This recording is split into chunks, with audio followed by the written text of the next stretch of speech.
Halo, saya seorang wanita berusia 50-an tahun yang membuka warung lauk pauk matang di dalam gang pasar tradisional. Sebelum memperkenalkan diri, saya ingin menunjukkan tangan saya terlebih dahulu. Kurasa tangan ini bisa menceritakan seluruh perjalanan hidup yang telah saya lalui. Bagian bawah kuku saya selalu hitam, dan buku-buku jari saya 2 kali lebih tebal dari orang lain. Dulu saat masih muda, saya merasa malu dan selalu menyembunyikan tangan di dalam saku baju. Tapi sekarang saya tidak peduli lagi. Tangan inilah yang telah memberi makan dan menghidupi seluruh hidup saya. Orang-orang pasar yang sudah lama mengenal saya sering berkata begini, "Kelemahan Bu Bos itu cuma satu, dia tidak pernah bisa marah." Tapi sebenarnya, bukan berarti saya tidak bisa marah. Saya hanya menyimpan dan menghemat amarah itu untuk digunakan di tempat yang tepat. Alasan saya menulis kisah ini hari ini bukan untuk memamerkan balas dendam yang memuaskan dan meminta tepuk tangan dari orang-orang. Saya hanya ingin siapapun di luar sana yang saat ini sedang melihat kalender dan bersiap menekan tombol transfer bank, mengingat satu hal saja. Apa hal itu? Akan saya beritahu di akhir cerita nanti. Satu hal yang ingin saya sampaikan di awal. Cerita ini tidak berakhir dengan kepasrahan atau kesabaran saya yang terus-menerus. Karena di dalam hati, saya sudah merencanakannya matang-matang sejak lama. Sama seperti saya yang memetik dan menyiangi tauge setiap hari. Saya terlahir sebagai anak sulung di keluarga yang sangat miskin. Di bawah saya, ada 4 orang adik. Sejak saya duduk di bangku SMP, kesehatan ayah memburuk, dan beliau lebih sering terbaring lemah di kamar. Ibu membanting tulang menjadi buruh memasak, dan membuat aneka lauk di rumah orang lain, demi menghidupi 6 mulut keluarga kami. Saya hampir tidak bisa menyelesaikan pendidikan di SMK Bisnis. Mengatakan, menyelesaikannya pun sebenarnya membuat saya malu. Karena saat kelas hari-hari saya lebih banyak dihabiskan di pasar daripada di sekolah. Pada hari kelulusan, ibu memegang tangan saya erat-erat dan berkata, "Siti, maafkan ibu ya. Karena kamu anak sulung, ibu membebankan terlalu banyak hal di pundakmu." "Ibu, tidak apa-apa. Aku justru lebih suka dan senang berjualan di pasar." Tentu saja itu bohong. Sejujurnya, saya masih ingin terus belajar. Namun memikirkan kondisi keluarga kami, saya menekan keinginan itu. Karena merasa lebih baik segera bekerja. Hingga akhirnya di usia tua misongo tahun, saya berhasil menyewa kios kecil saya sendiri. Ukurannya sangat sempit. Jika saya membalikan badan, siku saya akan membentur dinding. Tapi hari itu saya menangis tersedu-sedu selama 30 menit. Dan saat itulah, ibu menanamkan satu kebiasaan pada saya. Mencatat dan menyimpan bukti transaksi sekecil apapun, bahkan 100 perak sekalipun. Dunia ini tidak berpihak pada orang baik, Siti, tapi berpihak pada orang yang memegang bukti. Makna mendalam dari perkataan itu baru benar-benar saya pahami 30 tahun kemudian. Pada masa-masa itu saya bertemu dengan suami saya. Suatu hari, seorang pria selalu datang ke warung saya pada jam yang sama persis. Lengkap memakai kemeja dan dasi rapi. Setiap hari dia hanya membeli lauk tumis tempe kacang. Sampai suatu hari seorang ibu penjual di sebelah menyenggol pinggang saya dan berbisik, "Laki-laki itu datang bukan buat beli tempe, dia datang buat lihat kamu. Lihat saja, mataku tidak pernah salah." Ah, bibi ini ada-ada saja. Dan pada minggu ketiga, setelah menerima bungkusan lauknya, pria itu tidak beranjak pergi melainkan tetap berdiri di sana. Pelanggan sudah sepi dan suasana senja terasa tenang. Setelah terdiam cukup lama, dia akhirnya bersuara, "Kenapa tanganmu sampai pecah-pecah begini?" "Wah, tangan pekerja keras ya, tapi ini tangan yang sangat cantik." Mendengar kata-kata itu, tubuh saya langsung membeku di tempat. Suami saya adalah pria pertama yang memuji tangan saya cantik. Bahkan ibu saya sendiri selalu menatap tangan saya dengan raut wajah penuh rasa bersalah. Setelah 2 tahun berpacaran, kami akhirnya menikah. Namun beberapa bulan setelah pernikahan, ada satu sifat aslinya yang baru saya ketahui. Suami saya bukanlah orang yang tidak bisa menolak, melainkan orang yang selalu menyuruh orang lain untuk menyampaikan penolakannya. Saya menyadari hal itu dengan sangat jelas saat perayaan Lebaran pertama kami setelah menikah. Seminggu sebelum kami mudik ke rumah mertua di daerah, ibu mertua menelepon suami. Beliau meminta kami datang sehari lebih awal untuk membantu memasak. Karena akan ada lebih dari 2 miku orang kerabat besar yang berkumpul. Saat itu, saya sedang sibuk-sibuknya mempersiapkan pesanan lauk lebaran di pasar. Sepertiga dari omzet tahunan, saya dihasilkan pada musim ramai seperti itu. Malamnya, suami saya membicarakan hal tersebut dengan nada bicara yang aneh. Ibu minta kita pulang sehari lebih awal. Tidak sulit kan, Mas? Kan sudah kubilang tempo hari. Minggu itu warung tidak bisa tutup. Itu puncak-puncaknya kita paling ramai. Tolong kamu jelaskan baik-baik ke ibu, kalau kita tidak bisa datang sehari sebelumnya. Tapi kita akan berangkat subuh-subuh pada hari H. Kurasa lebih baik kamu saja yang bicara. Kalau aku yang bilang, ibu pasti lebih sakit hati. Mendengar itu, saya tertawa karena tak habis pikir. Logika macam apa itu? Kalau anak kandungnya yang bicara mertua akan tersinggung. Tapi kalau menantunya yang bicara beliau akan mengerti? Namun, karena suami terus-terusan mengelak, akhirnya saya sendiri yang menelepon. Begitu kalimat penolakan itu keluar dari mulut saya, ujung telepon mendadak hening. Ya sudahlah, menantu Zaza sekarang memang begitu semua. Ibu bukan begitu, ini benar-benar karena urusan warung. Sudah, cukup. Mas Budi kelihatannya ingin cepat pulang. Tapi ya terserah maumu saja. Saat itulah saya mengerti. Kebiasaan suami melempar tanggung jawab penolakan kepada saya telah mengubah saya menjadi sosok wanita yang buruk di mata keluarganya. Maka pada pagi buta di hari Lebaran, saya membasya seluruh bahan makanan dan bumbu olahan di mobil, lalu berangkat ke rumah mertua. Begitu melangkah masuk ke dapur, adik ipar perempuan saya, Rini, sudah duduk di sana. Rini hanya mengenakan celemek sambil santai duduk mengupas buah. Terlihat jelas, dia memang sengaja menunggu saya datang. Aduh, Mbak akhirnya datang juga. Masakan gorengan dan opor kan memang paling enak kalau Mbak yang bikin. Sejak pukul waltan pagi hingga pukul 2 siang hari itu, saya berdiri tanpa henti di depan wajan penggorengan yang panas. Dapur mertua sangat sempit dan pengap. Sampai-sampai jika 2 orang berpapasan, bahu mereka akan saling bersenggolan. Di dalam ruangan itu, saya terus menggoreng sendirian. Adik ipar masuk ke kamar dengan alasan menidurkan anaknya dan tidak keluar lagi. Sementara ibu mertua duduk nyaman di ruang tamu bersama para kerabat. Setelah berdiri menggoreng selama 5 jam, pinggang saya rasanya kaku dan tak bisa ditegakkan. Kebetulan saat itu suami saya masuk ke dapur untuk mengambil air minum. Saya meminta tolong satu hal sederhana padanya. Membawa piring berisi tumpukan gorengan yang sudah matang ke meja ruang tamu. Sejujurnya, di dalam hati kecil, saya hanya ingin dia sejenak menunjukkan batang hidungnya di dapur agar keluarganya tahu kami bekerja bersama. Suami membawa piring itu keluar. Mungkin langkahnya agak sedikit terhuyung. Detik itu juga, suara kaget ibu mertua terdengar dari ruang tamu. Ya ampun Budi, kenapa kamu yang bawa piring berat begitu? Duduk saja di sini. Beliau merampas piring itu dari tangan anaknya, meletakkannya di meja, lalu langsung melabrak masuk ke dapur.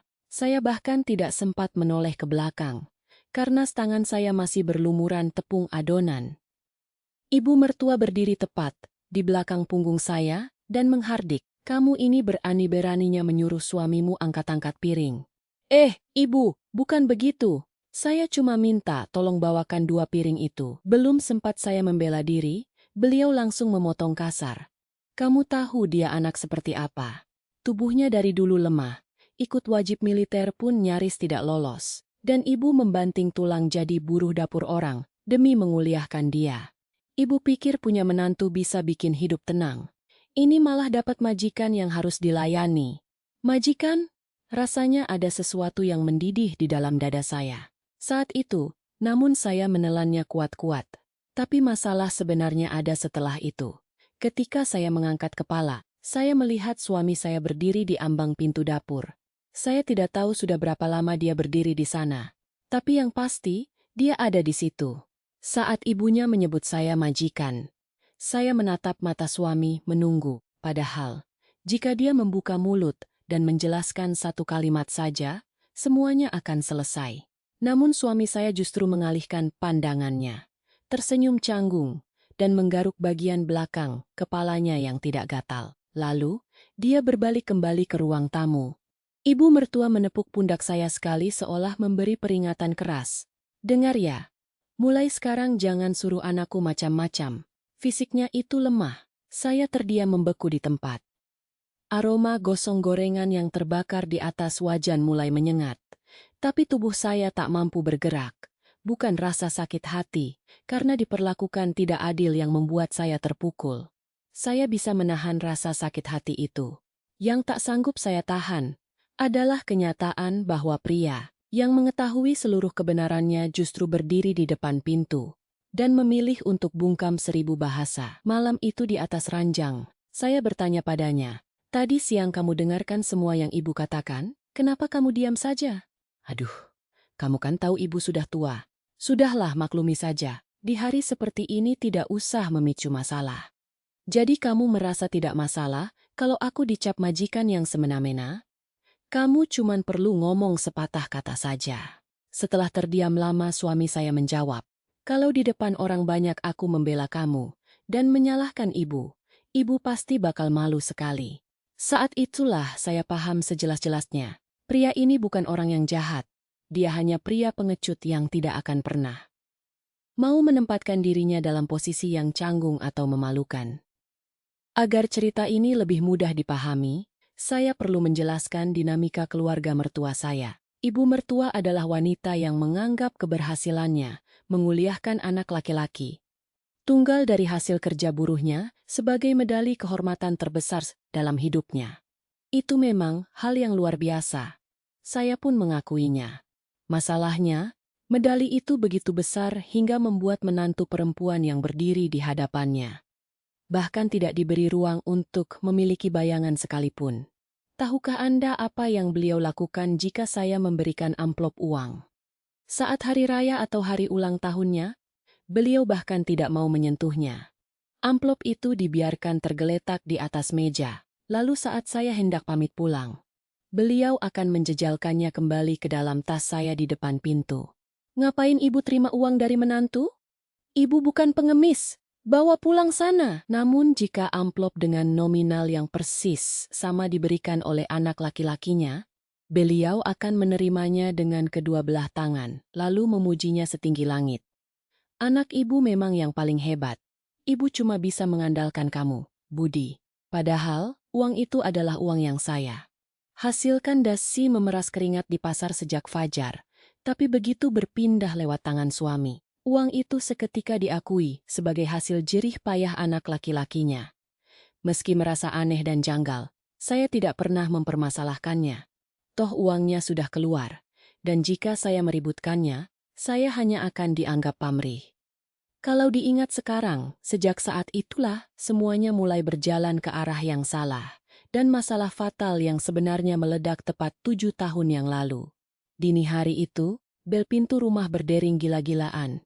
Sebagai orang yang terbiasa bangun pukul pantri pagi, jam segitu adalah waktu tidur saya yang paling lelap. Begitu pintu dibuka, adik ipar saya, Rini, berdiri terhuyung-huyung dengan bau alkohol yang menyengat. Riasan wajahnya luntur dan sandalnya terpasang sebelah. Saat itu, dia baru saja mengalami kebangkrutan untuk ketiga kalinya. Pertama toko baju, kedua kedai kopi, dan terakhir restoran daging bakar. Semuanya gulung tikar dalam waktu kurang dari 2 tahun. Namun meski bisnisnya hancur, tas bermerek mewah tak pernah lepas dari lengannya. Tanpa melepas sandal, Rini langsung berlutut di lantai teras rumah kami. "Mbak, tolong selamatkan aku. Kali ini saja tolong aku. Ada apa ini, Rini?" "Bangun dulu, jangan bikin takut begini. Rumah yang ditinggali ibu itu kan atas nama aku. Beberapa hari lagi rumah itu bakal disita. Kalau sampai disita, ibu bakal diusir ke jalanan. Bukan cuman aku yang mati, ibu juga." Setelah saya dengar penjelasannya, rumah tapak yang ditinggali ibu mertua memang diatasnamakan Rini saat almarhum ayah mertua meninggal dunia. Namun demi modal bisnis dan gaya hidupnya, Rini telah menggadaikan sertifikat rumah itu ke berbagai pihak, dan terjerat gali, lubang tutup lubang kartu kredit, hingga para penagih utang hendak mengeksekusi rumah tersebut. Ibu mertua sama-sama sekali tidak tahu menahu tentang hal ini. Rini lalu memohon dengan panik. "Mbak, pinjam namamu sebentar saja. Sebentar saja, begitu urusanku beres aku bakal balik nama lagi." Mendengar keributan itu, suami saya keluar dengan piyama, bersedekap dada, lalu ikut mendesak. "Iya sayang, lagi pula ini cuma selembar kertas. Apa susahnya meminjamkan nama sebentar? Ini bukan cuma selembar kertas, Mas. Ini urusan rumah aset besar." "Ah, masa iya Rini tega macam-macam? Itu kan rumah tempat tinggal ibu." Hari itu, saya menolaknya dengan tegas. Sepanjang hidup saya, penolakan sekeras itu kepada suami bisa dihitung dengan jari. Rini pulang sambil menangis, tersedu-sedu, sementara suami saya tidur membelakangi saya dan tidak mengeluarkan sepatah kata pun sepanjang malam. Menatap punggungnya yang dingin, saya tidak bisa memejamkan mata sedikit pun. Keesokan siangnya, saat saya pulang sebentar dari warung makan siang di rumah, ada map coklat tergeletak di atas meja makan. Suami saya sudah berkeliling ke kantor kelurahan dan Badan Pertanahan Nasional untuk mengurus semua dokumen peralihan yang diperlukan. Di saat seperti ini, keluarga harus saling bantu. Ibu kita bisa jadi gelandangan di jalanan. "Kalau sampai terjadi apa-apa, semuanya salahmu," kata-katanya terasa mencekik leher saya. Hari itu di warung, saya bahkan tidak sanggup menatap wajah para pembeli. Selama berhari-hari saya jatuh sakit karena memikirkan beban itu. Awalnya saya kira demam biasa, tapi ternyata itu adalah beban mental yang teramat berat. Untuk pertama kalinya dalam puluhan tahun, saya menutup warung saya selama 2 hari penuh. Di tengah kekalutan itu, adik kandung saya yang nomor 2 datang menjenguk. 2 tahun sebelumnya, adik saya ini baru saja bercerai karena masalah sertifikat rumah mertua. Dulu, demi biaya rumah sakit ibu mertuanya, rumah keluarga suami dialihkan sementara atas nama adik saya. Namun ketika harga tanah di Bandung melonjak tinggi, seluruh keluarga mantan suaminya menuduh adik saya ingin menguasai harta, dan mereka bertikai di pengadilan selama 3 tahun. Semua itu terjadi hanya karena tidak adanya selembar kertas perjanjian. Pada akhirnya, adik saya kehilangan rumah, kehilangan suami, dan kesehatannya hancur total mendengar cerita saya. Adik saya langsung berkata belak-belakan, "Mbak pasti bakal cap jempol dan setuju kan? Ujung-ujungnya Mbak pasti luluh." Aku tahu betul sifat Mbak. Saat itu saya agak tersinggung. Bagaimana bisa dia yang sudah menjadi korban, justru menyuruh saya melakukan hal yang sama? Lalu adik saya menggenggam tangan saya dan berkata dengan nada lembut namun tegas, "Boleh Mbak bantu. Tapi kalau mau bantu, lakukan dengan cara yang benar." Aku dulu hancur karena terlalu bodoh dan tidak membuat dokumen apapun. Cara yang benar bagaimana? Semua uang yang Mbak keluarkan harus ada bukti transfernya, dan bawa adik ipar ke kantor notaris untuk tanda tangan akta resmi. Justru karena ini keluarga, perjanjian tertulis harus dibuat lebih ketat. Kalau orang asing, kita mudah membawanya ke jalur hukum. Tapi kalau keluarga, kita sering terjebak rasa tidak enakan. Mengikuti saran adik saya, beberapa hari kemudian saya menemui Rini. Saya mengajukan syarat mutlak. Kita harus ke kantor notaris untuk menandatangani akta perjanjian legal terlebih dahulu. Saya masih ingat jelas perubahan ekspresi di wajah adik ipar saya saat mendengar syarat itu. Hanya 3 detik. Matanya mendadak berubah dingin menusuk sebelum akhirnya kembali memasang senyum manis palsunya. "Tentu saja Mbak, aku bakal turuti apapun mau Mbak." Mulutnya berkata manis, tapi saya melihat apa yang tersirat di matanya saat itu.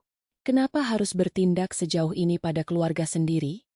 Namun saat itu, bayangan wajah adik kandung saya yang menangis terseduh di tangga pengadilan. Setelah menandatangani surat cerai melintas di kepala saya. Maka dari itu, saya tetap teguh pada pendirian saya. Untungnya, salah satu pelanggan tetap warung saya adalah seorang pejabat pembuat akta tanah, PPAT, dan notaris, sehingga saya mendapat bantuan hukum. "Bu Siti, ini bukan sekadar pinjam nama lo, bea perolehan hak atas tanah dan bangunan, BPHTB, tunggakan pajak bumi dan bangunan, PBB, sampai pelunasan usantang yang diagunkan di bank. Kalau ibu semua yang bayar, ini secara hukum namanya ibu membeli rumah itu. Pastikan ada 3 dokumen kuat. Bukti transaksi pengeluaran uang dari rekening ibu, surat pernyataan pelepasan hak dari adik ipar, yang menyatakan telah menerima pembayaran lunas, dan terakhir, surat pernyataan bahwa ibu mertua hanya menumpang tinggal secara cuma-cuma dan bersedia pindah jika pemilik sah memintanya. Tapi kalau ibu mertua tahu soal surat pengosongan itu, beliau pasti akan mengamuk. Meskipun saat ini mereka merasa tersinggung, selembar akta inilah yang akan melindungi Bu Siti di masa depan. Namun saat itu, saya tidak tega menyodorkan surat perjanjian itu ke hadapan ibu mertua. Jadi, saya hanya membuat dokumen pelepasan hak atas nama adik ipar saja. Saya pikir, saya bisa menjelaskannya pelan-pelan kepada ibu mertua nanti. Saya baru menyadari betapa naifnya pemikiran saya itu setelah semuanya meledak berantakan. Pada akhirnya, sertifikat kepemilikan rumah itu resmi beralih ke atas nama saya. Saya menguras tabungan hasil jualan di warung untuk melunasi BPHTB, tunggakan PBB, dan membayar pokok beserta bunga utang pinjaman Rini. Melihat saldo buku tabungan saya yang terkuras habis hingga ke titik nol, saya tetap berusaha meyakinkan diri bahwa ini adalah perbuatan yang benar. Karena dengan begini, rumah tempat berteduh ibu mertua berhasil diselamatkan. Api yang membakar setidaknya sudah padam. Saat kami keluar dari kantor notaris, dengan memegang 3 lembar akta autentik, Rini menggandeng lengan saya dengan manja. Terima kasih banyak, Mbak. Mbak benar-benar penyelamat hidupku selamanya. Setibanya di warung, saya memasukkan amplop coklat berisi dokumen-dokumen itu ke laci brankas paling bawah. Di atasnya, saya menumpuk buku-buku kas pembukuan warung, lalu melupakannya selama 7 tahun penuh. Sungguh, saya benar-benar berharap dokumen itu tidak akan pernah perlu dikeluarkan lagi. Dan sampai saat itu pun, ibu mertua sama sekali tidak mengetahui fakta yang sebenarnya terjadi. Kami sepakat untuk menyembunyikannya agar beliau tidak syok dan berniat memberitahukannya secara perlahan setelah situasi benar-benar tenang. Tak lama setelah sertifikat rumah dialihkan, adik ipar saya menelepon. Suaranya yang tempo hari terdengar seperti orang sekarat, kini berubah ceria dan percaya diri. Mbak, aku mau merantau ke Surabaya. Ada kenalan yang membukakan jalan usaha di sana. Tapi Mbak, sampai aku mapan di sana, tolong titip ibu ya. Bantu ibu sebentar saja. Sumpah, cuma butuh beberapa bulan sampai urusanku beres. Dia bilang hanya beberapa bulan. Saya tidak menyangka beberapa bulan itu akan berubah menjadi bertahun-tahun. Rini pindah keluar kota dan hanya menampakkan batang hidungnya setahun sekali saat Lebaran. Sejak saat itu, rekening ibu mertua tidak pernah sekalipun menerima transferan uang dari anak perempuannya. Masalahnya adalah kondisi ekonomi ibu mertua. Karena seumur hidup hanya bekerja sebusan, beliau tidak memiliki dana pensiun hari tua. Bantuan sosial lansia dari pemerintah daerah yang jumlahnya ratusan ribu per bulan adalah satu-satunya uang yang beliau pegang. Padahal di usia senjanya, beliau mulai rutin berobat jalan karena masalah radang sendi lutut dan tekanan darah tinggi. Sejujurnya, saat itu pun saya tidak memiliki dorongan hati yang besar untuk merawat beliau.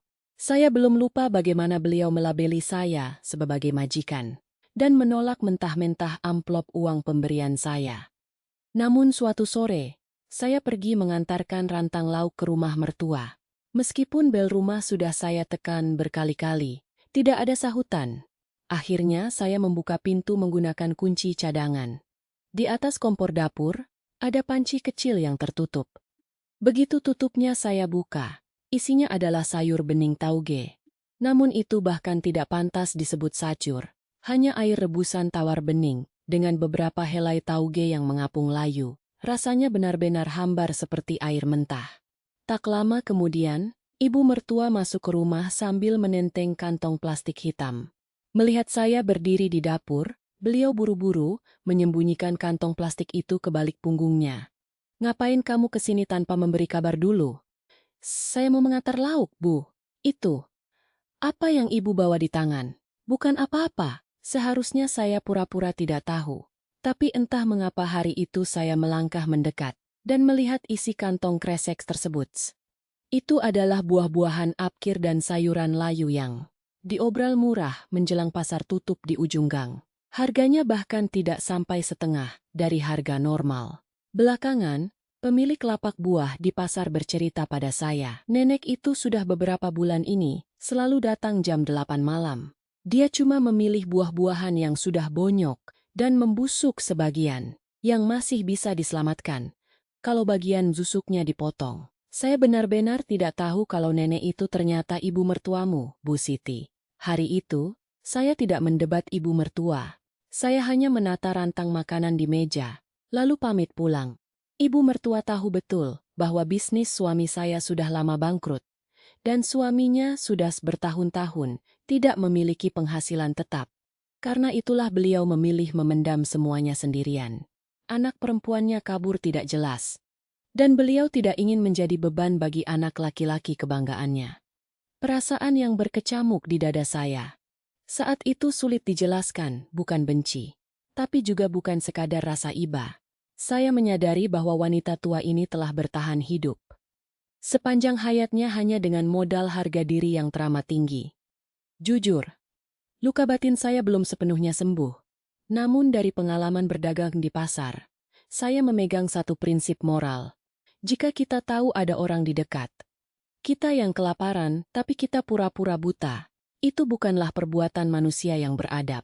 Maka sesampainya di rumah, saya berkata pada suami, mulai sekarang, kita yang tanggung seluruh biaya hidup ibu. Bukannya gembira atau berterima kasih, suami saya malah terdiam cukup lama. Mau kasih berapa? Untuk uang obat, kontrol ke rumah sakit, dan makan sehari-hari, rasanya 20 juta rupiah per bulan adalah angka yang pantas. Apa warungmu sanggup mengeluarkan uang segitu? Kalau aku sih ya senang-senang saja. Maka disepakatilah nominal Rp 2 juta setiap bulan. Namun ada satu kendala besar. Jika saya yang mentransfer langsung, ibu mertua pasti akan menolaknya mentah-mentah. Setelah berpikir sejenak, suami saya mengusulkan ide. Dimutasi scanning kan bakal kelihatan nama pengirimnya. Kalau nama kamu yang tertera, ibu pasti bakal kirim balik uangnya. Pindahkan saja dulu uangnya ke rekeningku. Biar aku yang transfer ke rekening ibu. Dengan begitu, ibu bisa menerimanya dengan tenang. Saat itu, saya mengira itu adalah bentuk perhatian dan pengertiannya. Saya pikir cara itu demi menjaga harga diri ibu mertua. Maka setiap bulannya pada tanggal yang ditentukan, saya mentransfer uang Rp 20 juta dari rekening warung saya ke rekening suami. Lalu suami mengirimkannya ke rekening ibu mertua atas namanya sendiri. Sejak menerima uang itu secara rutin, ibu mertua merasa sangat bangga dan menganggap dirinya telah berhasil mendidik anak laki-lakinya. Beliau bahkan memamerkannya ke pos ronda dan perkumpulan warga di lingkungannya. Budi itu anak yang sangat berbakti. Di zaman sekarang, mana ada anak laki-laki yang rutin mengirim uang 20 juta setiap bulan untuk ibunya? Saya tidak merasa sakit hati atau iri mendengar hal itu. Asalkan ibu mertua bisa hidup tenang dan berjalan tegak dengan bangga. Saya pikir nama siapa yang tertera di bukti transfer bukanlah hal yang penting. Namun, 2 tahun yang lalu, saat sedang merapikan pembukuan rekening untuk pelaporan pajak tahunan, saya menemukan sebuah kejanggalan ketika memeriksa mutasi rekening koran milik suami. Ada bulan-bulan tertentu di mana uang yang dikirimkan ke rekening ibu mertua bukan Rp 1 juta, melainkan hanya Rp 12 juta. Awalnya saya pikir saya salah lihat, maka saya mencetak seluruh riwayat transaksi dari tahun-tahun sebelumnya. Hari itu saya sengaja menutup warung lebih awal, duduk sendirian hingga lewat tengah malam. Lalu menandai setiap baris transaksi dengan spidol stabilo kuning. Setelah saya hitung dengan teliti, pemotongan sebesar Rp 5 juta itu telah terjadi sebanyak parbalian kali transaksi. Saya memegang lembaran kertas itu dalam keheningan yang panjang. Anehnya, saya tidak langsung mengamuk. Hati saya hanya terasa kosong melompong. Seharusnya saya langsung melabrak suami saat itu juga. Tapi saya tidak sanggup. Karena jika saya bertanya, saya harus siap mendengar jawabannya. Dan saat itu, saya merasa belum sanggup menghadapi kenyataan pahit tersebut. Akhirnya, saya melipat kertas rekening koran itu dan menyelipkannya di antara buku catatan saya. Beberapa bulan berlalu, dan hari ulang tahun ibu mertua yang kepatalu semakin dekat. Di keluarga mertua saya, ternyata ada dua grup obrolan keluarga di ponsel. Yang satu adalah grup keluarga besar tanpa kehadiran saya di dalamnya. Anggotanya terdiri dari ibu mertua, adik ipar, suami saya, dan keluarga sepupu-sepupunya. Saya bahkan tidak tahu keberadaan grup itu sebelumnya. Hari itu, suami saya meninggalkan ponselnya di atas meja makan saat pergi ke kamar mandi. Layar ponselnya terus-menerus menyala karena notifikasi pesan yang masuk tanpa henti. Sebenarnya saya bukan tipe orang yang suka mengintip ponsel pasangan. Namun karena bunyinya yang teramat bising, tanpa sengaja saya melirik layarnya saat sedang makan. Nama grup itu terasa asing di mata saya. Keluarga inti kami. Adik ipar saya, Rini, mengirim pesan begini. Ulang tahun ibu kali ini kita adakan di tempat yang mewah ya. Sekali-sekali kita harus merayakannya secara layak. Di bawahnya, sepupu mertua menimpali dengan menyarankan beberapa nama restoran bintang 5 di Hotel Mewah Jakarta. Dan tepat setelah itu, Rini menambahkan pesan dengan emotikon tertawa. Mas Budi kan orang sukses dan mampu, orang yang rutin kirim uang bulanan 20 juta, masa? Ia tidak sanggup bayar tempat segitu saja. Membaca baris kalimat itu, kunyahan makanan di mulut saya seketika terhenti. Jadi, percakapan munafik seperti inilah yang berlangsung di belakang punggung saya selama ini. Sebelum suara guyuran air dari kamar mandi terdengar, saya buru-buru mengalihkan pandangan dari layar ponsel. Hari itu saya tidak mengungkit apapun. Saya sudah tahu apa alasan basi yang akan keluar dari mulut suami saya jika ditanya. Dia pasti beralasan tidak ingin membuat saya kepikiran. Beberapa hari kemudian, topik perayaan ulang tahun ibu mertua akhirnya diangkat di grup keluarga yang ada sayanya. Rini membuka percakapan dengan nada manis yang dibuat-buat. Mbak Siti, ulang tahun ibu kali ini rencananya mau kami rayakan di restoran mewah luar rumah. Tidak keberatan kan? Itu bukan sebuah ajakan diskusi, melainkan pemberitahuan sepihak yang sudah diputuskan. Saat itu saya sedang berada di warung. Situasi pasar tradisional belakangan sedang sangat sepi dan terpuruk. Sejak dibangunnya, supermarket modern dan pusat perbelanjaan besar di dekat pasar. Omset harian saya anjlok lebih dari separuh. Saya bahkan sedang pusing memikirkan apakah harus mencairkan tabungan deposito. Saya demi mencukupi uang bulanan Rp23 juta untuk ibu mertua. Saya menyekat tangan yang basah, lalu mengetik balasan dengan sangat hati-hati dan sopan. Merayakannya di tempat yang bagus tentu sangat baik. Tapi kondisi keuangan warung belakangan ini sedang agak sulit. Bagaimana kalau kali ini kita rayakan dan makan bersama di rumah saja? Biar saya yang siapkan semua masakannya. Setelah pesan terkirim, butuh waktu agak lama sampai ada balasan. Saya tidak tahu, sudah berapa kali saya menyalakan dan mematikan layar ponsel dalam beberapa menit itu. Mengakui kesulitan ekonomi di hadapan keluarga besar. Ternyata jauh lebih memalukan dari yang saya bayangkan. Ujung jari saya sampai gemetar saat mengetik pesan itu. Hingga akhirnya balasan dari Rini muncul. Dan membaca kalimat pertamanya membuat darah saya seketika berdesir dingin. Mbak Siti ini kok sama sekali tidak memikirkan harga diri dan posisi Mas Budi sih? Saya membaca kalimat itu 2 kali karena tidak paham dengan jalan pikirannya. Namun rentetan pesan berikutnya terus bermunculan. Kerabat dan keluarga besar bakal datang semua. Mas Budi juga butuh jaga gengsi dan wibawa di depan orang banyak. Tetangga dan orang-orang bakal mandang Mas Budi bagaimana coba? Masa anak berbakti yang kirim 20 juta tiap bulan cuma bisa ngasih jamuan makan rumahan biasa di ulang tahun ibunya yang ketali? Lagi pula Mas Budi saja diam tidak keberatan. Kenapa Mbak Siti yang malah lancang maju duluan dan bilang tidak bisa? Ini kan urusan yang harusnya diputuskan Mas Budi. Benar-benar luar biasa. Uangnya keluar dari keringat saya. Tapi sanjungan dan gengsinya dinikmati suami saya. Dan karena saya berterus terang bahwa uang kami sedang pas-pasan. Saya yang dijadikan pihak yang bersas. Saya berkali-kali mengetik balasan, lalu menghapusnya kembali. Dada saya sesak sampai tidak tahu harus merespons apa. Setelah berusaha menenangkan diri, saya membalas singkat. Saya bukan bermaksud lancang. Saya hanya menyampaikan kondisi keuangan keluarga kita yang sebenarnya. Namun detik itu, juga Rini membalas dengan sengit. Kalau memang keuangan lagi sulit, Mas Budi pasti sudah ngomong dari tadi. Buktinya dari tadi Mas Budi diam saja. Buktinya dari tadi Mas Budi diam saja. Membaca kalimat itu, saya langsung mematikan layar ponsel. Karena apa yang dikatakannya adalah kenyataan. Suami saya sudah membaca semua obrolan di grup itu sejak awal. Orang yang paling tahu persis bagaimana kondisi keuangan saya yang sesungguhnya di dunia ini.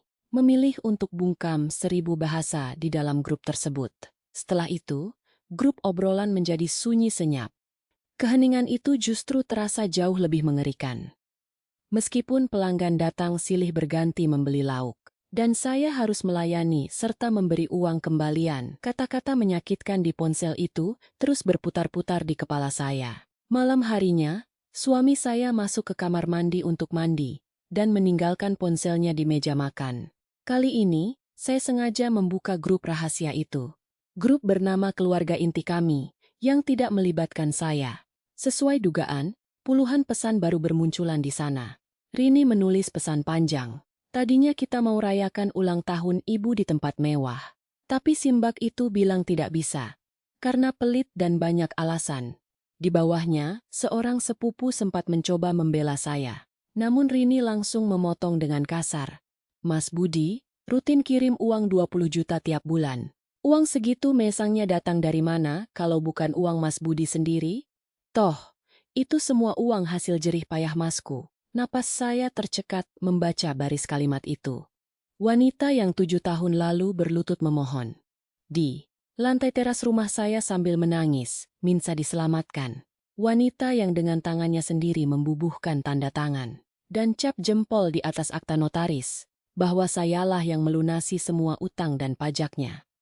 Justru menghasut semua orang di grup itu, dengan kebohongan tak tahu malu, dan pesan berikutnya adalah puncak dari segala racun fitnahnya.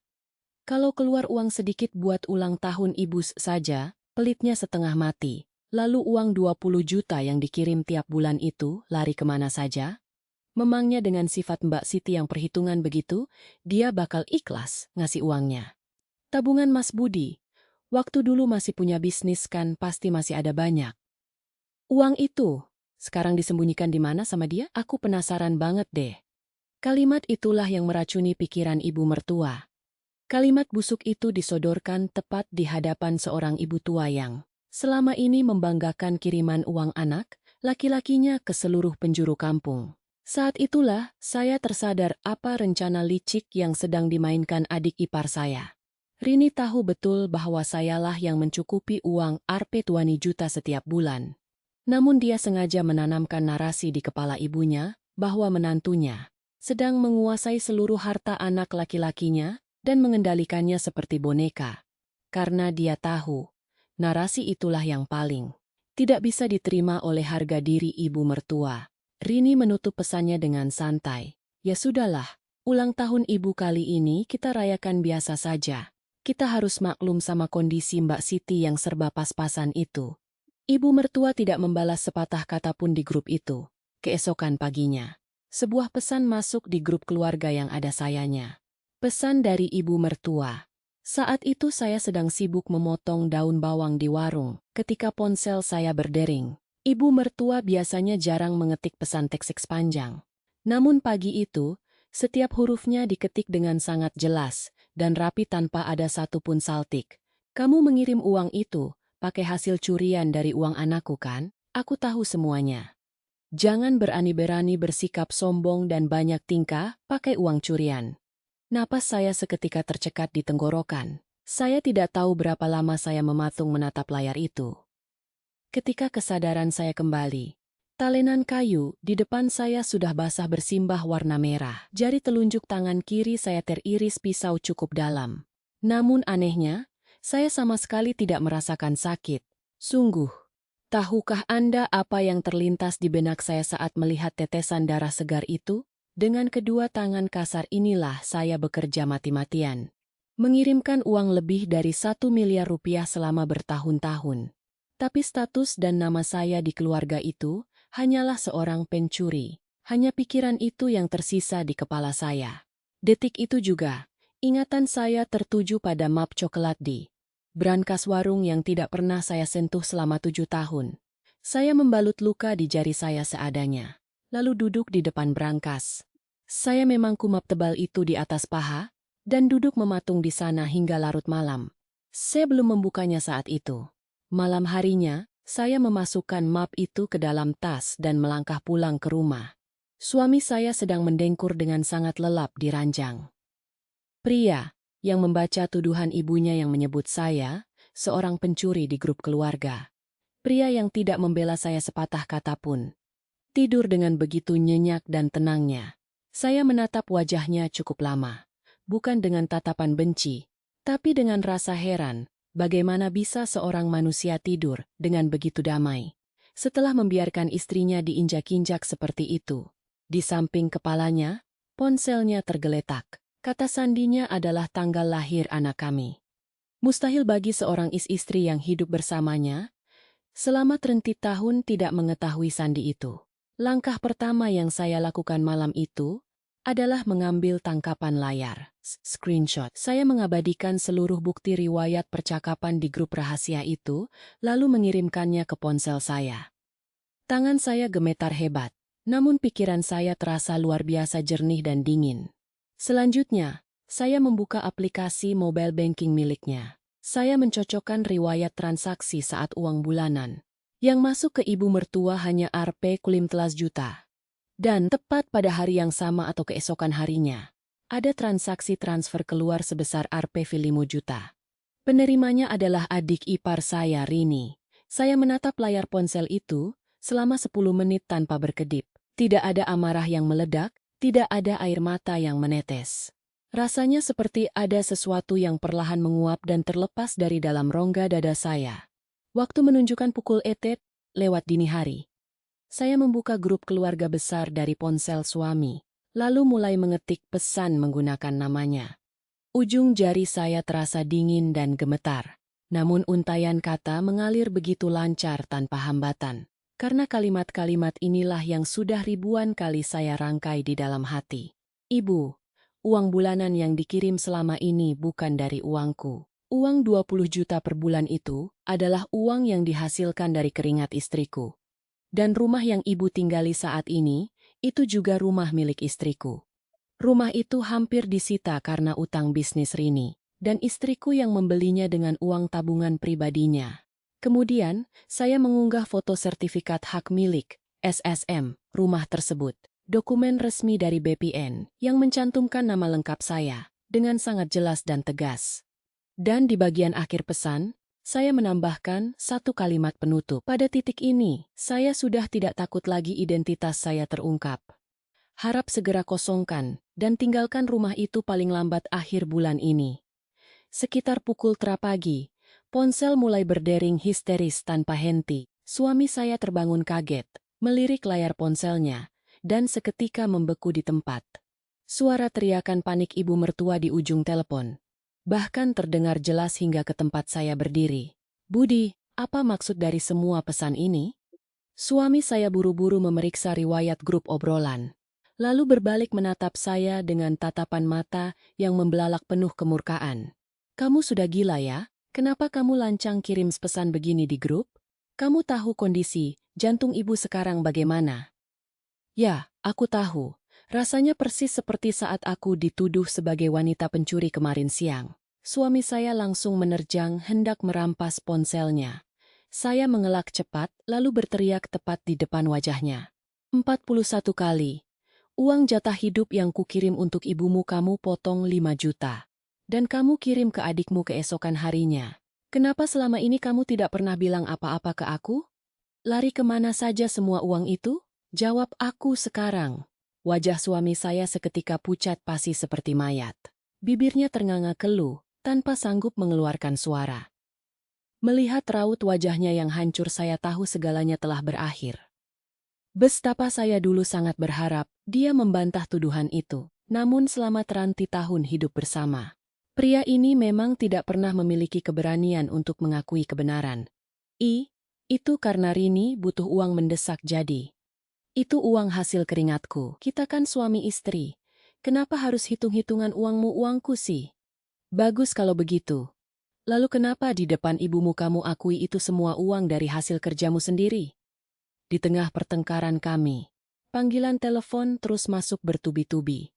Rini yang panik setengah mati mengirim pesan di grup. Ponsel Mas Budi pasti lagi diretas kan? Melihat kepanikannya, saya tertawa lepas. Lalu saya mengetik balasan menggunakan akun profil saya sendiri. Bukan, saya sendiri yang menulisnya. Dan semua yang tertulis adalah fakta hukum yang sebenarnya. Kalau tidak percaya, silakan cek keabsahan sertifikatnya ke BPN sekarang juga. Langit di luar jendela mulai merekah terang. Tahukah Anda apa yang saya pikirkan saat itu? Sudah waktunya membuka warung. Hanya hal itu yang terlintas di kepala saya. Saya bangkit berdiri, membasuh muka, dan mengenakan celemek masak saya. Namun sekitar pukul 5 pagi, setelah warung dibuka, suara kegaduhan terdengar menggelegar dari ujung gang pasar.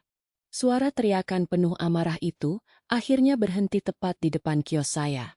Itu adalah adik ipar saya, Rini. Kelihatannya dia langsung menempuh perjalanan darat semalaman dari luar kota. Riasan wajahnya berantakan dan luntur, namun tas mewah bermerek masih tergantung di pundaknya. Dasar perempuan maling tak tahu diri. Mau kamu apakan rumah itu, ha? Berani-beraninya kamu merampas rumah milik ibuku? Seluruh pedagang dan pengunjung pasar seketika menoleh ke arah warung saya. Saya menyeka tangan saya pada celemek, lalu berdiri dengan tenang dan perlahan. Saya tidak merampasnya, saya membelinya. Kamu sendiri yang menjualnya ke saya. Kapan aku menjualnya? Aku cuma pinjam namamu sementara. Waktu itu kan perjanjiannya cuma pinjam nama. Rini mengamuk dan mendorong rak etalase kaca saya dengan kasar. Membuat wadah lauk tumis, timun tumpah berserakan di lantai dan toples kaca pecah berantakan. Namun anehnya, saya merasa luar biasa tenang. Tanpa sedikit pun gemetar, saya mengangkat jari telunjuk saya dan menunjuk ke arah sudut plafon warung. Kamu lihat kamera CCTV di sudut sana. Lalu dari saku celemek, saya mengeluarkan alat perekam suara digital mini yang lampu merahnya menyala aktif dan meletakkannya di atas meja etalase. Melihat kedipan lampu merah perekam itu, wajah Rini seketika berubah pucat. Volume suaranya langsung merosot drastis. Mbak, jangan begini dong. Ayo kita bicarakan baik-baik. Kenapa? Barusan kamu teriak-teriak memanggilku perempuan maling. Bisa kan sertifikatnya dibalik nama lagi ke aku? Nanti ku ganti uangnya sesuai harga pasar deh. Rini, saya mau tanya satu hal. Sejak kapan kamu tahu kalau kawasan rumah ibu bakal digusur untuk proyek jalan tol dan revitalisasi kota? Detik itu juga, bola mata adik ipar saya mematung tak bergerak. Mata manusia selalu menunjukkan ekspresi seperti itu, tepat sebelum melontarkan kebohongan. Selama teranti tahun berdagang di pasar, saya sudah ribuan kali melihat tatapan mata pembeli yang mencari-cari kecacatan barang demi meminta potongan harga. Sebenarnya hingga saat itu, saya hanya mendengar desas-desus, proyek revitalisasi, tata ruang kota tanpa kepastian yang jelas. Saya mengira itu hanya kabar burung yang belum pasti. Namun melihat reaksi matanya yang panik, saya menjadi 100% yakin bahwa dia sudah mengincar uang ganti rugi pembebasan lahan tersebut sejak lama. Sore harinya, ibu mertua datang menemui saya di warung. Beliau berjalan tertatih-tatih menggunakan tongkat kayu, berganti angkutan umum 2 kali sendirian. Seorang lansia berusia paltali tahun menempuh perjalanan jauh itu tanpa ditemani siapapun. Apakah benar? Kamu adalah pemilik sah rumah itu? Iya, Bu. Tapi tujuan saya membeli rumah itu dulu, bukan untuk mengusir ibu. Ibu mertua terdiam cukup lama, lalu berkata dengan suara yang teramat lirih dan bergetar. Selama ini, ibu mengira rumah itu adalah milik Rini. Ibu pikir ibu cuma orang tua yang menumpang hidup di rumah anak perempuannya. Makanya apapun yang anak itu minta dari rumah, Ibu berikan semuanya tanpa berani banyak bicara. Gelas, air yang saya pegang nyaris terlepas dari tangan. Ternyata ibu mertua benar-benar tidak tahu apa-apa. Satu-satunya hal yang beliau tahu adalah, rumah ini bukan milikku. Jadi aku harus selalu tahu diri dan menjaga sikap. Hanya demi rasa tasuhu diri yang keliru itu, beliau rela hidup dalam tekanan. Dan selalu menuruti kemauan anaknya selama bertahun-tahun. Saya menanyakan barang apa saja yang telah diambil oleh Rini dari rumah selama ini. Perhiasan emas peninggalan almarhum ayah, dana pencairan asuransi kesehatan atas nama ibu, hingga 2 buku tabungan bank milik ibu mertua yang diatasnamakan untuk jaminan pinjaman. Semuanya diserahkan oleh ibu mertua karena merasa dirinya hanya menumpang tinggal di rumah anak perempuannya. Malam itu, sepucuk surat dinas resmi tiba di kotak surat saya. Itu adalah surat pemberitahuan musyawarah ganti rugi, pembebasan lahan proyek pemerintah, dan nama penerima yang tercetak resmi di atasnya adalah nama lengkap saya. Kini semuanya menjadi terang benderang. Alasan mengapa wanita licik itu diam selama 7 tahun setelah memohon-mohon meminjam nama saya adalah karena dia sedang menunggu waktu pencairan dana ganti rugi proyek tersebut. Saya memasukkan surat pemberitahuan itu ke dalam tas, lalu duduk di hadapan brankas warung. Keesokan paginya, saya mendatangi kantor notaris dan PPAT. Saya menyerahkan seluruh map berkas itu ke hadapan staf hukum. Saat lembar demi lembar diperiksa, mata sang notaris membelalak lebar di balik kacamatanya. Bu Siti, ini sih tidak perlu diperdebatkan lagi di pengadilan. Mau mereka menggugat pakai dalil apapun. Dengan dokumen-dokumen autentik ini, mereka pasti langsung kalah telak. Di dalam map itu tersimpan 3 bukti berkas yang sempurna. Rekapitulasi, rekening koran pembayaran pajak, dan pelunasan bunga utang dari rekening saya, surat pernyataan pelepasan hak kepemilikan, dan tanda terima pelunasan bermeterai dari adik ipar, serta akta pengosongan bangunan yang disahkan secara notariil. Dokumen resmi yang 7 tahun lalu ditandatangani Rini dengan senyum meremehkan sambil membatin, kenapa harus berlebihan pada keluarga sendiri. Namun beberapa hari kemudian, Rini benar-benar melayangkan gugatan perdata ke pengadilan. Dia mengklaim bahwa peralihan hak tersebut hanyalah titip, nama tanpa ada transaksi jual beli yang sah. Padahal tanda tangan dan cep jempolnya sendiri tertera jelas di atas akta autentik. Notaris saya hanya tersenyum tipis saat membaca berkas gugatan tersebut. Gugatan ini tidak dibuat oleh pengacara profesional. Sepertinya dia cuma menyalin format dari internet. Tidak ada satupun bukti rekening koran atau dokumen pendukung yang menguatkan klaimnya. Beberapa hari setelah melayangkan gugatan, Rini kembali mendatangi warung saya. Kali ini dia tidak berteriak. Dia melangkah masuk dengan raut wajah yang sangat percaya diri. Menarik kursi plastik, lalu duduk di hadapan saya. Mbak Siti, aku sudah masukkan gugatan ke pengadilan. Sudah lihat kan? Sebenarnya aku tidak mau bertindak sejauh ini, tapi Mbak sendiri yang memaksaku. Saya tidak menggubrisnya dan terus fokus mengiris lobak di atas talenan. Melihat saya acuh, nada suaranya perlahan mulai meninggi. Selama lebih dari 30 menit, dia terus mengoceh bahwa dia adalah anak kandung ayahnya. Rumah itu adalah warisan keluarga. Peralihan nama kemarin hanyalah titipan sementara. Dan menuduh saya telah merampas hak warisnya dengan serakah. Saya meletakkan pisau, melepas celemek masak saya perlahan, lalu menatapnya lurus dengan nada bicara yang datar dan dingin. Rini, kalau begitu saya mau tanya, siapa yang membayar biaya BPHTB sebesar 110 juta rupiah waktu itu? Siapa yang melunasi tunggakan PBB? Dan siapa yang membayar seluruh pokok dan bunga utang bank yang kamu gadaikan? Tunjukkan satu saja bukti transaksi dari rekeningmu yang menyatakan kamu pernah mengeluarkan uang untuk biaya-biaya itu. Kalau kamu bisa menunjukkannya, detik ini juga saya tanda tangani surat balik nama rumah itu untukmu. Mendengar tantangan itu, wajah Rini seketika membeku, namun kemudian dia membentak histeris. Kenapa aku yang harus bayar? Toh semua uang itu kan hasil kerja Mas Budi. Kamu tahu persis Mas Budi sudah bangkrut dan bertahun-tahun tidak punya penghasilan. Setiap kali kamu merengek minta uang mendesak, menurutmu dari mana asal uang itu? Itu uang pemberian masku, urusanku sama masku. Rini melirik tajam ke arah belakang tubuh saya. Saat itu, suami saya sedang berdiri mematung di sudut dalam warung. Dia datang ke pasar untuk mengambil barangnya yang tertinggal dan mendengar seluruh perdebatan kami. Untuk pertama kalinya dalam 30 tahun, suami saya terjebak di sudut ruangan dan tidak memiliki celah sedikit pun untuk melarikan diri dari kenyataan. Rini menoleh cepat ke arah kakaknya dan berteriak, "Mas, Mas Budi tolong ngomong dong, rumah itu aslinya kan rumah keluarga kita. Mas juga dengar sendiri kan tadi?" Suami saya hanya tertunduk kaku, tidak mampu mengeluarkan sepatah kata pun.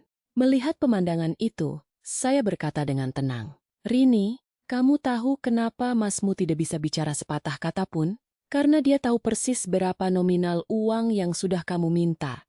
Dan kamu kuras selama ini. Kalau perlu, kita buka semua rekapan rekeningnya di hadapan majelis hakim pengadilan." Wajah Rini seketika memucat pasi. Dia bangkit berdiri dari kursinya dan mulai melontarkan ancaman terakhirnya. "Mbak, aku sebenarnya masih menahan diri ya. Tapi semua orang dan pedagang di lingkungan pasar ini kenal baik sama keluargaku. Kalau sampai tersiar kabar, kalau ada menantu durhaka yang mengusir ibu, mertuanya yang sudah lansia umur 80 tahun demi merebut rumah. Menurut Mbak, Mbak masih bisa jualan lauk di pasar ini. Siapa yang mau beli makanan dari perempuan berhati iblis kayak kamu? Kalau aku jadi pembeli, aku bakal jijik dan ogah beli lauk dari warungmu seumur hidup." Jika ancaman itu dilontarkan bertahun-tahun lalu, lutut saya mungkin akan lemas gemetar. Bagi seorang pedagang kecil di pasar, fitnah dan boikot sosial dari warga sekitar adalah ancaman yang paling menakutkan. Namun hari itu, anehnya saya sama sekali tidak merasa takut.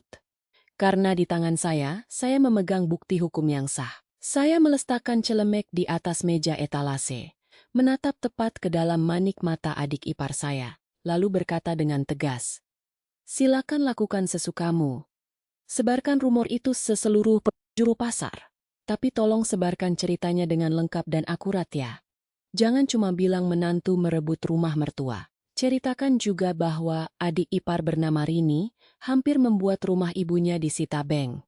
Karena utang bisnisnya yang hancur, lalu menantu perempuan datang menyelamatkannya dengan uang tabungan pribadinya dan surat pelepasan hak yang ditandatangani adik ipar itu sekarang tersimpan resmi di kantor notaris. Ceritakan semuanya sampai tuntas, tanpa ada yang ditutup-tutupi." Rini ternganga tak mampu membantah. Sementara kata-kata saya meluncur semakin lancar. "Dan satu hal lagi, Rini. Orang-orang di gang pasar ini jauh lebih lama mengenal karakter saya daripada mengenal kamu. Mereka melihat sendiri bagaimana kamu datang mengamuk dan menghancurkan dagangan saya. Dan mereka tahu betul tanggal berapa saja saya pergi ke bank untuk mengurus transaksi. Bukan kamu yang menciptakan rumor di pasar ini, melainkan warga yang akan menilai kebenaran dari apa yang mereka lihat. Jadi, simpan ancaman murahanmu itu untuk tempat lain." Pada akhirnya, Rini tidak mampu membalas sepatah kata pun. Dia menyambar tas mewahnya dan bergegas pergi meninggalkan warung. Dia membanting pintu kaca kios dengan sangat keras hingga bergetar hebat. Namun mendengar suara dentuman itu, untuk pertama kalinya dalam hidup, dada saya terasa sangat lega dan lapang. Gugatan perdata di pengadilan pun tidak berlangsung lama. Di hadapan akta autentik notaris berkekuatan hukum tetap, pihak lawan tidak memiliki celah hukum sedikit pun untuk membantah. Malam harinya, saat saya sedang menurunkan separuh pintu gulung, rolling door, warung, saya melihat sosok ibu mertua berdiri di luar dalam kegelapan. Tanpa mengucap sepatah kata pun, beliau menyandarkan tongkat kayunya di dinding, lalu bersimpuh, dan berlutut di atas lantai semen yang dingin. Ibu! Kenapa ibu berlutut begini?" "Bangun, Bu. Siti, maafkan ibu ya." Tubuh saya seketika membeku di tempat. Sepanjang Trinity tahun pernikahan saya, ibu mertua tidak pernah sekalipun memanggil nama saya. Panggilan yang keluar dari mulutnya selalu, "Hei kamu, menantu," atau panggilan dingin lainnya. Ibu membohongi diri sendiri kalau bilang ibu tidak tahu apa-apa. Sebenarnya bukan tidak tahu, tapi ibu hanya menolak untuk mempercayainya. Ibu, tolong berdiri dulu. Tidak, Siti. Kalau ibu mengakui bahwa semua uang itu adalah uang hasil jerih payahmu, maka anak laki-laki yang ibu banggakan, anak yang ibu kuliahkan dari hasil memeras keringat jadi buruh dapur, hanyalah seorang laki-laki pecundang yang hidup menumpang dari uang istrinya untuk memberi makan ibunya. Karena itulah, setiap kali menerima amplop uang, di dalam hati ibu selalu menanamkan doktrin. Ini uang anak laki-lakiku, ini uang anakku. Begitulah puluhan tahun ibu hidup dalam kebohongan. Ibu mertua menyeka air matanya dengan punggung tangan. Dan saat melihat tangannya dari dekat, tangan tua itu terlihat sangat mirip dengan tangan saya. Tangan kasar seorang pekerja keras dengan buku jari yang menebal dan kuku-kuku yang rusak. Saya membantu beliau berdiri, mendudukannya di kursi kayu warung, lalu menuangkan segelas air hangat untuknya. Beliau menerima cangkir itu dengan kedua belah tangannya, dengan penuh rasa hormat. Ibu, saya tidak pernah membenci ibu. Kalau rasa kecewa dan sakit hati, tentu saja pernah ada. Tapi untuk membatalkan akta kepemilikan rumah itu, saya tidak bisa. Rumah itu saya beli dari hasil memeras keringat, menjual tauge dan lauk pauk matang. Kali ini, saya ingin hak itu diakui atas nama saya sendiri. Tentu, kamu memang harus mengambil hakmu setelah semua perlakuan buruk yang kami berikan padamu. Dan di akhir percakapan malam itu, beliau mengungkapkan satu hal yang selama ini dipendamnya. Bahwa beberapa tahun terakhir, anak laki-lakinya selalu beralasan uang sedang pas-pasan saat mengirim uang bulanan yang terpotong. Namun ibu mertua tidak pernah berani menanyakannya, karena mengira itu adalah uang pribadi anaknya. Malam itu setelah mengunci seluruh pintu warung, saya duduk cukup lama dalam kegelapan pekat. Lalu saya mengeluarkan ponsel dan menghubungi sebuah nomor. Nomor telepon seorang pengacara spesialis hukum perceraian. Beberapa hari kemudian, saya menyiapkan jamuan makan di meja makan rumah kami. Karena saya tahu, ini adalah hidangan terakhir yang akan saya sajikan untuknya. Saya memasaknya dengan lebih teliti dan istimewa dari biasanya. Saat suami saya membuka amplop coklat yang saya letakkan di samping piringnya, sumpit di tangannya, seketika jatuh berdenting ke lantai. Di dalam amplop itu terdapat berkas gugatan cerai kesepakatan bersama sah, draft pembagian harta Ganagini, serta 3 buku catatan rekapan mutasi rekening selama 7 tahun terakhir. 41 kali pemotongan uang telah ditandai rapi dengan spidol stabilo kuning.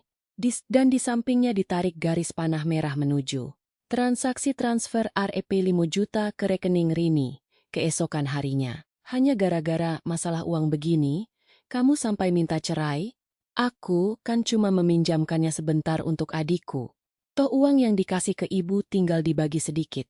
Kamu benar-benar masih belum paham di mana letak kesalahan fatalmu ya. Saya menatap matanya dalam-dalam. Rasa kecewaku padamu bukan semata-mata karena nominal uang itu. Tapi pada siang hari itu, di dalam grup keluarga besar, kamu hanya perlu mengetik satu baris kalimat saja. Ibu, uang bulanan itu dari istriku, jadi tolong jangan bicara sekasar itu padanya. Kamu hanya perlu mengatakan satu kalimat pembelaan itu. Ibu sudah tua, aku takut ibu syok dan merasa minder. Ya, tepat sekali. Dan itu membuktikan bahwa sampai kapanpun, kamu tidak akan pernah punya keberanian untuk membelaku. Aku baru benar-benar menyadarinya sekarang. Malam itu, untuk pertama kalinya selama kami menikah, suami saya menangis tersedu-sedu di hadapan saya. Dia menggenggam tangan saya erat-erat dan memohon agar saya membatalkan niat perceraian. Dia berjanji akan menyelesaikan semuanya dan meluruskan keadaan. Mendengar janji manisnya, saya hanya bisa tersenyum getir. Karena kalimat yang paling sering diucapkannya sepanjang hidup adalah, nanti saja, tunggu sebentar lagi. Kata nanti itu telah menelan waktu selama 7 tahun. Dan kata sebentar, itu telah menghabiskan uang lebih dari 1 miliar rupiah. Dalam surat kesepakatan perceraian tersebut, saya hanya memasukkan 3 klausul mutlak. Pembagian harta Ganagini harus dihitung berdasarkan bukti transaksi real dari rekening saya. Pengembalian uang penyelewengan sebesar Rp 10 juta. Akumulasi pemotongan Rp 10 juta kal sapiwan kali. Dan klausul penegasan bahwa kewajiban menafkahi serta merawat ibu mertua di hari tua adalah tanggung jawab mutlak anak kandungnya sendiri. Pada klausul terakhir itulah suami saya paling lama menolak dan bertahan. Apa gunanya mencantumkan pasal seperti itu di atas kertas? Kenapa harus ditulis seformal ini? Saya menjawab dingin. Karena kalau tidak dituangkan secara hitam di atas putih, di atas kertas bermeterai, kamu adalah tipe pria yang tidak akan pernah mau bertanggung jawab. Aku baru benar-benar paham sifatmu sekarang. Setelah berdebat panjang, suami saya akhirnya membubuhkan tanda tangan dan cap jempolnya. Saat melangkah keluar dari kantor pengadilan setelah menyerahkan berkas perkara, pria itu memanggil nama saya sekali lagi dari belakang. Namun saya tidak menoleh ke belakang sedikit pun, karena jika saya menoleh, saya takut hati, saya akan kembali goyah oleh rasa iba. Pada bulan yang sama, saya melanjutkan prosedur hukum eksekusi pengosongan rumah.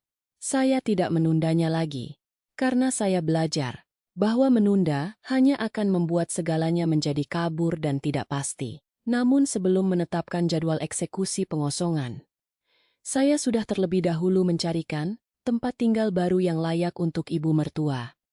Cerita tentang hal itu akan saya sampaikan di bagian akhir. Pada hari pelaksanaan pengosongan rumah dinas jurusita, Rini berdiri menghadang para petugas angkut barang di depan pagar. Dia berteriak histeris sekuat tenaga agar didengar oleh seluruh warga kampung. "Ini rumah ibuku, lihat semua orang." Perempuan ini tega mengusir lansia umur 80 tahun ke jalanan. Lihat betapa jahatnya perempuan ini. Para tetangga mulai melongok dari balik pagar tembok rumah masing-masing. Rini sengaja memanfaatkan kehadiran warga untuk memojokkan saya dan membalikan keadaan menjadi drama simpati. Saya hanya berdiri diam di sudut halaman tanpa menanggapi ocehannya. Namun saat itu, pintu utama terbuka, dan ibu mertua melangkah keluar. Dengan bertumpu pada tongkat kayunya, beliau berjalan sangat perlahan mendekati anak perempuannya. Lalu menggunakan ujung tongkatnya untuk mendorong lengan Rini menjauh. "Minggir kamu! Ibu! Ibu ini sedang apa sih? Ibu mau pindah kemana? Ibu tahu kemana? Ibu harus pergi." Lancang sekali mulutmu berteriak-teriak pada orang lain seperti itu. Ketika Rini hendak membantah, ibu mertua menghantamkan tongkat kayunya ke lantai teras dengan sangat keras. "Doer!" Suara dentuman keras itu membuat para petugas angkut barang seketika menghentikan aktivitas mereka. "Buka matamu dan sadar, Rini. Orang yang paling tahu kenapa rumah ini jatuh ke tangan orang lain adalah kamu sendiri. Kamu yang menggadaikan sertifikat rumah ini ke bank. Kamu yang cap jempol. Kamu yang menghabiskan semua uangnya sampai ludes. Dan setelah semua kejahatanmu, kamu berani teriak-teriak menuduh orang lain di sini? Ibu, waktu itu aku cuma kepepet. Di usiaku yang sudah setua ini, kesalahan terbesar dalam hidupku adalah selalu menutupi dan memaklumi semua kebusukanmu. Karena itulah kamu tumbuh jadi manusia sampah seperti sekarang. Itu semua murni kesalahanku sebagai orang tua. Tapi kenapa kesalahanku harus ditimpakan dan dibayar oleh dia?"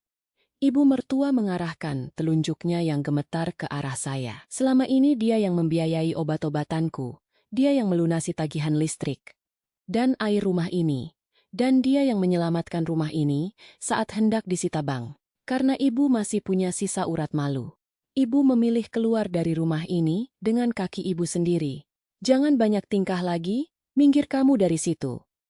Kata-kata dari ibunya sendiri membuat mulut Rini terbungkam rapat. Berdiri di sudut halaman menyaksikan pemandangan itu, air mata saya tanpa sadar menetes membasahi pipi.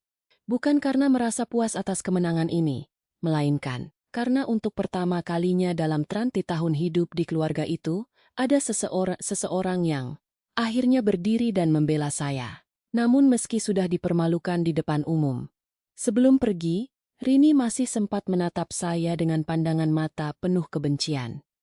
"Sekarang suamimu sudah pergi, dan kamu cuma punya rumah tua ini. Memangnya apa yang berhasil kamu dapatkan dari semua ini, ha?"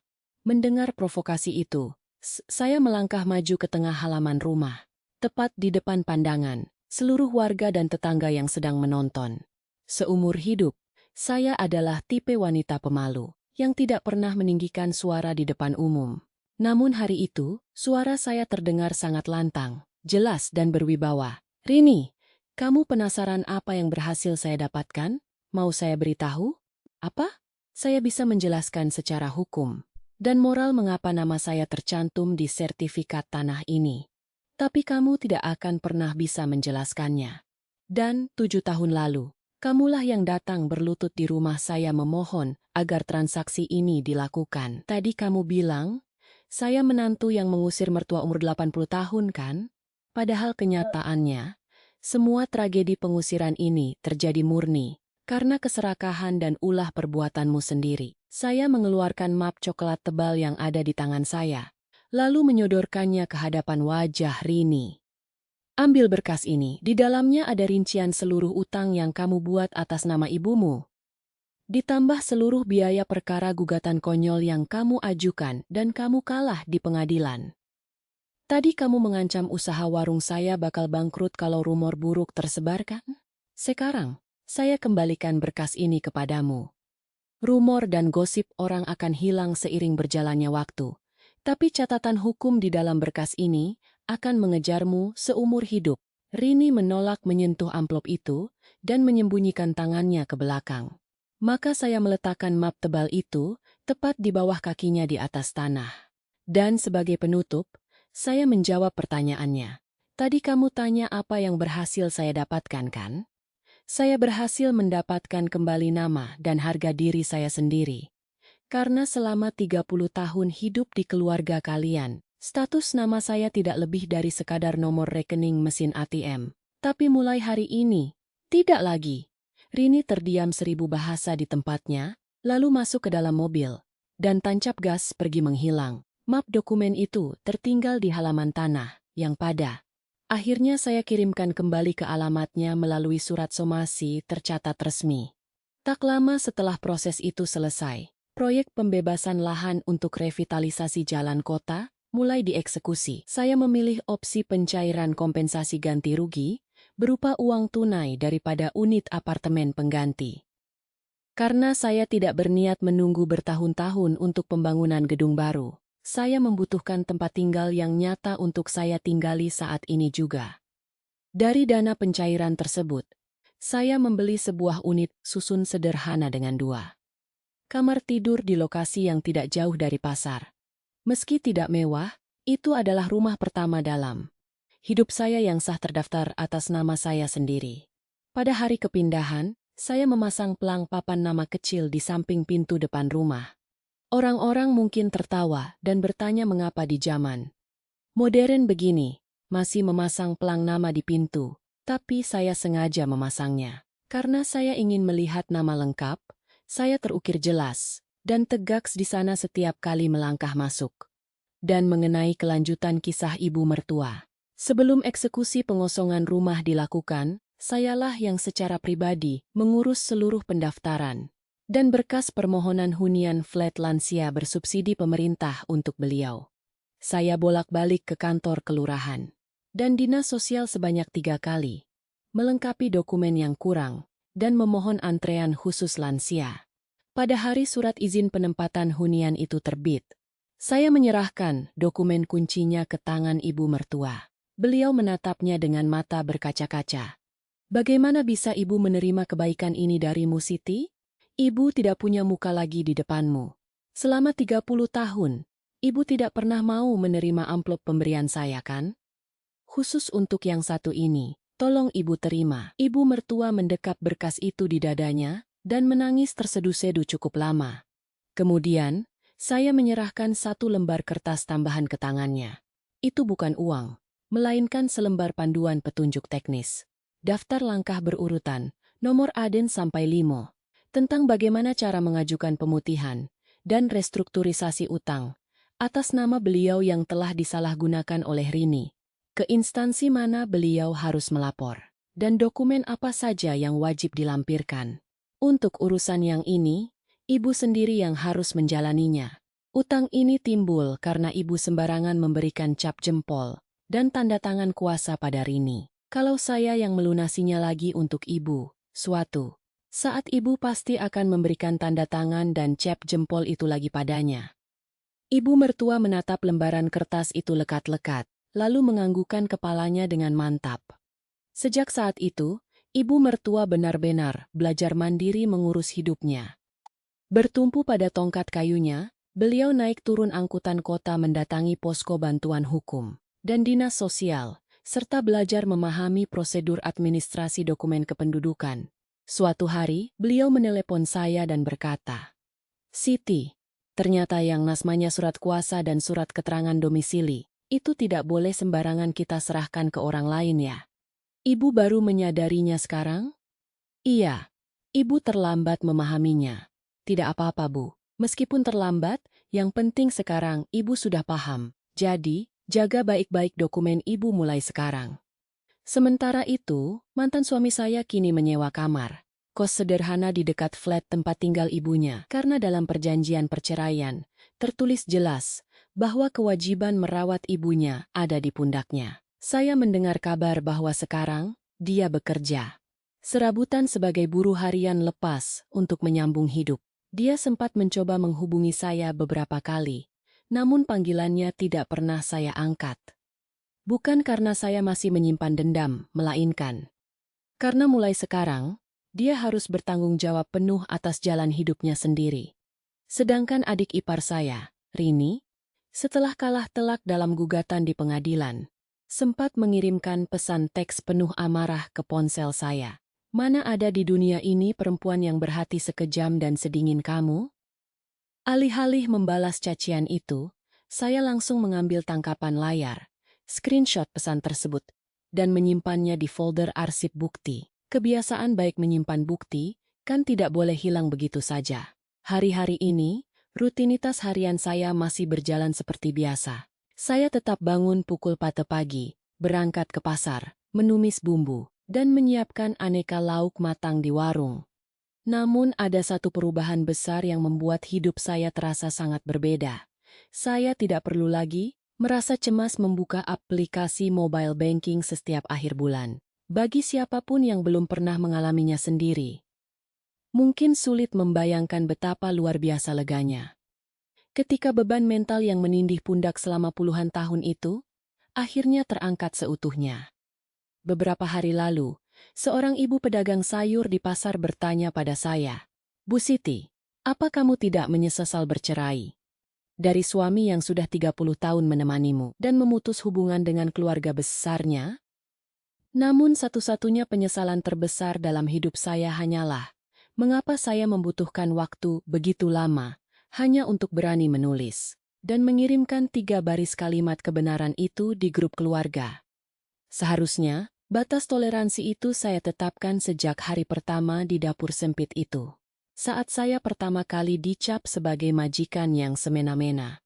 Ikatan bernama keluarga bukanlah alasan pembenaran bagi kita untuk terus-menerus mengalah dan menelan ketidakadilan dalam diam. Dan selembar kertas bukti, hukum yang tidak kita buat hanya karena rasa sungkan atau tidak enakan pada keluarga, di masa depan justru bisa melahirkan penderitaan dan penyesalan yang 10 kali lipat, jauh lebih menyakitkan. Pesan yang diwariskan oleh almarhumah ibu saya dulu, kini ingin saya sempurnakan maknanya. Dunia ini tidak berpihak pada orang yang hanya pasrah berbuat baik, melainkan berpihak pada orang yang mampu menjaga nama dan hak kepemilikannya dengan tegas. Sampai hari ini, papan nama kecil, bertuliskan nama lengkap saya masih terpasang tegak di depan pintu rumah. Setiap kali pulang kerja dari pasar dan melangkah masuk ke rumah, saya selalu menyempatkan diri untuk memandangi nama itu sejenak. Karena bagi saya, nama itu terasa seperti satu-satunya piagam penghargaan terindah yang baru berhasil saya raih setelah 30 tahun lamanya. Terima kasih banyak telah meluangkan waktu mendengarkan kisah perjalanan hidup saya yang panjang ini. Bagi Anda yang saat ini sedang menatap kalender dan bersiap menekan tombol transfer bank untuk orang lain, tolong renungkan satu pertanyaan ini di dalam hati. Atas nama siapakah uang SIM hasil jerih payahmu ini sebenarnya mengalir? Satu pertanyaan sederhana itu, percayalah, memiliki kekuatan untuk mengubah seluruh jalan hidup